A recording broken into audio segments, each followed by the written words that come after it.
If you're planning your wedding or if you're in the wedding industry, you may have seen this piece of content go viral recently.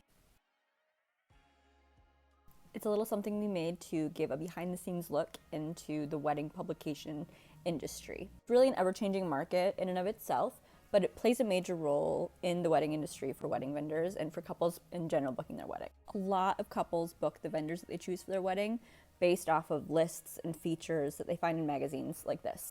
But a lot of people, including people in the wedding industry, don't always know what goes into making these articles, lists, features, etc. So we wanted to give an inside scoop, breaking it all down, and we included some of the media kits that we've received in our inbox over the last few years. Okay, so how do you get a British Vogue feature? Or how do you end up in Over the Moon?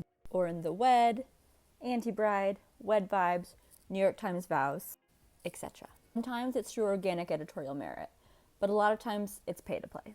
So this was not always the case. While paying to be featured in a publication is definitely not new, it's common across multiple industries, wedding publications have historically been organic editorial. This means that they reach out to you or you submit to the editor to be considered to have your wedding or wedding that you've been a vendor for featured in their magazine. These magazines are where a lot of couples find their inspiration. Like I said, it's where a lot of couples find their vendors. And a lot of couples and a lot of wedding vendors think that it's still a completely organic editorial process. And that's where a little bit of the frustration comes into play. Unlike in other industries, it's really difficult to tell the difference between a paid ad and an organic feature in a wedding publication in 2025. And not a lot of people are talking about it, but a lot of people want to. So we did. Here's the breakdown. So some magazines have a directory that you are required to be a paid member to be a part of. Their editors then choose from submissions from that directory list. Some directories are free. Some directories start out free and then end up requiring payment once you've listed them and been part of them for a little bit.